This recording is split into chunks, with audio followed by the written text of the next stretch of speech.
Hello मित्र हो, मी माणिक केंद्रे, माझं यूट्यूब चॅनल केंद्रे इन्फॉर्मेशन। तुम्ही कोणत्या प्रकारात येता? नशिबाची वाट पाहणारे लोक का कामाला लागणारे लोक?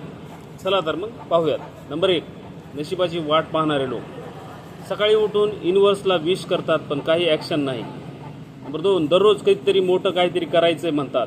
नंबर 3, यूट्यूबवर लॉ ऑफ अट्रॅक्शन बघून झोपी जातात। नंबर 4, दुसऱ्याचं यश पाहून तेच नशिबात का नाही हे विचारात राहतात। नंबर 5, वेळ जातो, संधी हातातून निघून जाते पण ब्लेम नशिबावर।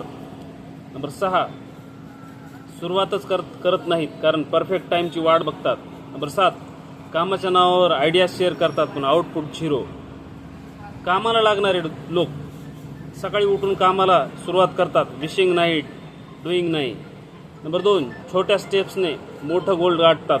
नंबर 3, काहीतरी करायचे म्हणत नाही, थेट सुरुवात करतात। नंबर 4, यूट्यूब बघतात पण कामात उपयोगी कंटेंट। नंबर 4, त्यांचं नशीब तेच बनवतात रोजच्या कामातून।